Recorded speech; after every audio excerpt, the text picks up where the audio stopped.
Hello everybody, another video here. I'm in QAsmoke today. And you see I've got some stuff scattered around. You may not know this, but all my mods, I make my own test cell and then I link it to a door in QAsmoke. Because it's just easier than trying to remember the name of my own cells. Here's the one for Raider Power Armor Improved, Power Armor Warehouse. This is where I've got every set of power armor on display. I've also got a copy of all the plans, so if you just want to cheat your way or specifically pick one up without crafting, this is where you come. Got a forge, got the weapons, combat carbine, little Debbie, commie rifle. Here is all the different plans. Now, this is the vanilla power armor in the game. Of course, it's got the rebar removed, but you still got that little plate up front, which is kind of awkward. This is the power armor I replace all this with, the base armor. A little bit slimmer, looks more like it's actually salvaged and doesn't have a bunch of stupid rebar sticking off of it. There's just some stuff in here in case you want it.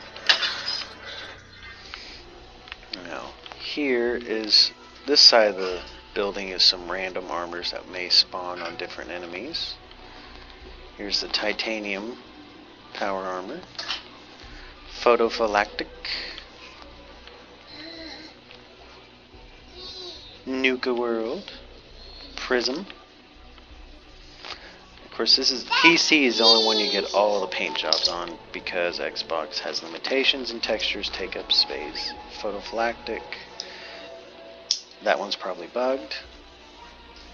Flames, Vim. These two seem to spawn a lot along with the blue stripe. It just, the way I've been playing it, the level list keeps picking those over others. Now this is actually underboss power armor. It is more powerful than regular Raider power armor. I've made this spawn on some different bosses and it makes them a little tougher, harder to beat. This is Rad Rat power armor. You can craft this paint job after you complete the Cambridge Polymer Labs, and it's basically the same effects as the photophylactic coating. Here's the lead power armor with a little skull on it. Here's the shark power armor, craftable after you find the shark magazine at Adam Cat's. Flame one, the robotic disposal ground. Pink one from that little death maze down by Shaw High School. Blue stripe power armor. Explosive shielding power armor, which is just blue camo. This must be where I removed a couple suits. This is scavenger power armor. Now this works like the excavator power armor and boosts your carry weight. There are some scavers added to the game that wear this, and there's a full set at a scaver camp I added, and I'll show you how to get to it later. This is, okay, so I told you this mod replaces all the Raider power armors and adds tiers. So the original is the lowest tier, kind of like T45. The next tier is actually the commie power armor, which I think that's supposed to be it, but I broke the level list. I'll show you that in another video. Commie power armor is kind of between T45 and T51. And then scaver armor, here's another set, is between T51 and T60 as far as strength. Now it looks, the idea is that a scavenger cobbled together what pieces he could and made it focused on increasing his carry weight. That's the lore behind that. Here's red power armor. Here's railroad. Chill blue flames. Winterized. Children of Adam. Enclave. Adam Cats. This is craftable after you get the Adam Cats recipe from Roxy. Or, not Roxy. Rowdy.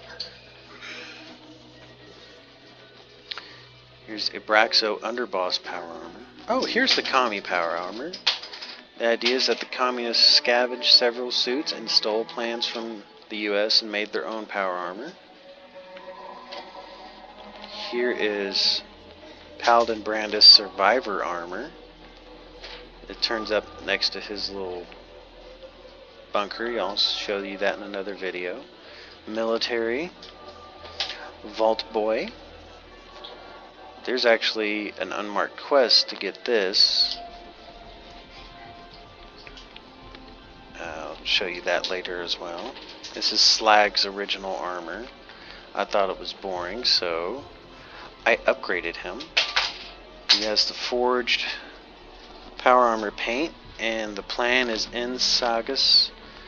And when you get that plan, which I'll show you later, you can craft it on the Raider armor and the other vanilla armors, T45 through X01. And of course his helmet is sitting in the World 2, it's just in this test cell. This is what all the other forge will show up with, just a regular old Raider armor. It's a little bit stronger. This one is stronger than regular Raider power armor, even with the paint job. It's a little boosted to make that boss a little harder to beat. And Slag's is probably as powerful, maybe about the same as Underboss power armor. No more. I boosted him up a little bit. Some Rust Devil power armor, Trapper power armor, Sugar Bombs, the Pack. Looked like a clown threw up on it. The Operators. Meep the Changeling actually helped me do the textures in this one because I just couldn't get it right. It just didn't look right to me. And Disciples, I really like this one. All the Nuka World paint jobs, those three and the red Nuka World one. These paint jobs all become available to you after you do Taken for a Ride. Of course, if you shoot Gage in the head right away, you're not going to be able to get them. So, here's Underboss power armor. This shows up on different boss level raiders, and it is a little tougher. It is between T60 and X01 as far as strength. Of course, as per vanilla, Overboss is the strongest power armor. It's literally the same stats as X01, except for the chest has a little lower health.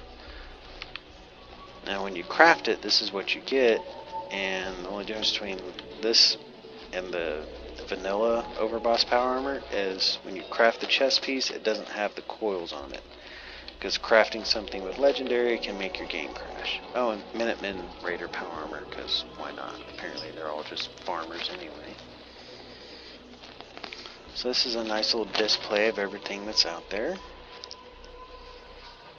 Of course, if you ever want to, you can just pop in here. And this is actually a door, leads to another test cell where you can fight some raiders wearing power armor.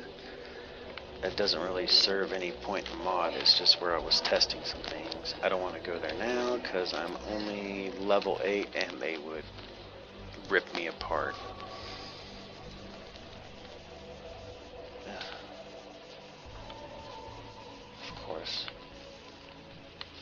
It's a nice little test cell, because if you're a modder and you want to copy this cell, you're welcome to it. Pretty useful to have a nice big square empty space. So this is where you get to my test cell to just take everything you want without having to earn it. If you have the ability to get into this from Xbox or PS4, just it's available, right here in QAsmoke. The debug console, debug cell. So that's all of that. I'm gonna make some more videos for y'all, show you where more plans are.